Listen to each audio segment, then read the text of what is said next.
Hey there, internets. So,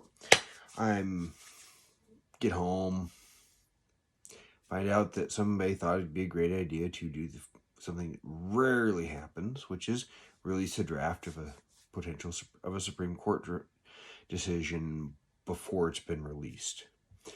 Apparently written by Justice Alito. We don't know whether it'd be a 5-4 decision, 6-3 decision, or what.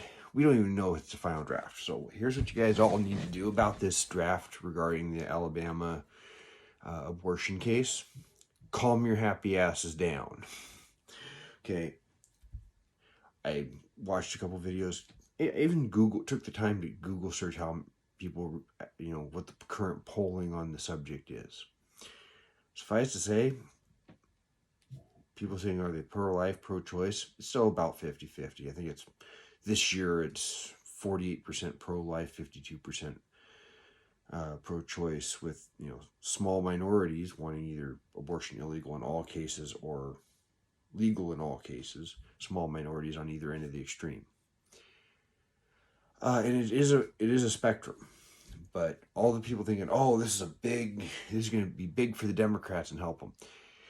I also uncovered, I think it was from, I want to say it was 538. But looking at my links, essentially only about 4%, according to the 538 article I read, or it was NPR, one of them. I'm going to put all the links I read down in the description. But only 4% consider this a top issue. And this is something that people need to understand about any issue, is that we're not all going to vote first on any one issue, and no one's going to vote as some monolithic block. I'm listening to a channel called Let's Talk Elections, and this guy is saying, oh yeah, this is going to enrage the population, because 70% want to, because there was a Pew Research poll saying 69% said don't overturn Roe v. Wade. But even when you get these large numbers saying don't overturn this, you get these large numbers saying unrestricted access to abortion don't fly. Because while you can get a majority to say allow it during the first trimester, you go into late trimester abortion, you can't get a majority to say that's okay, because it's completely psychotic to have a woman abort a baby 2 weeks before it's born full term with no problems. And that's where the Democrats are at. They want to take it to a very psychotic extreme. When you think a 14-year-old should be able to go get an abortion without her parents even knowing, let alone being able to say, stop. So, there's a whole spectrum of, is this okay? Is that okay? And y'all need to calm your happy asses down, because we don't know what the final ruling is going to be. This draft could just be a draft and they come out and they don't overturn Roe v. Wade.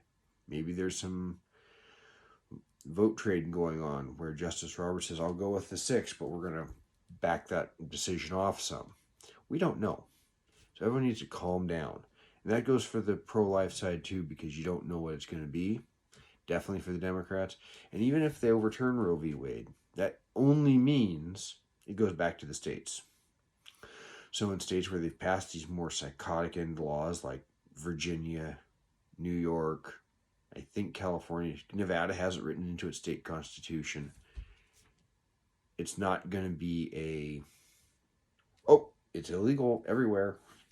And in a lot of the states where it is illegal, going to be instantly illegal, with the ones with the trigger laws, a lot of those states, people have been voting for the people that vote for those, or they may be changing their vote. But only a small percentage of the population is going to vote on this first out of all of the issues. I mean, I am pro-life. The Republican road of, rape in the mother's life is kind of how I feel about it. However, is it the first issue I vote on? No, I vote on the gun issue first. I'm actually waiting to fist pump on the other one that's probably a foregone conclusion, which is the New York Rifle and Pistol Association case via Bruin. I'm waiting on that one. That's what I base my vote on, not issues surrounding abortion.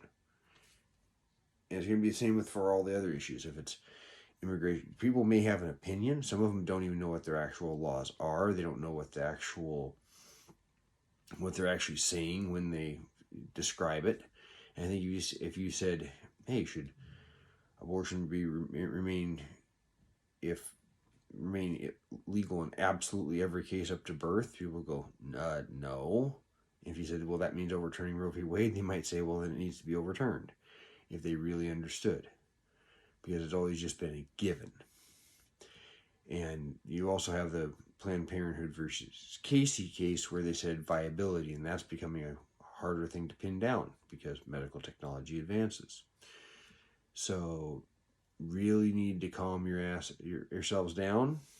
We'll see what happens, but it's not going to be this huge thing, and we've known this is coming ever since Amy Coney Barrett got put on the court. We knew she would probably be the vote that overturns Roe v. Wade. So it's not as though this is going to be a sudden shock that, oh, they overturned it.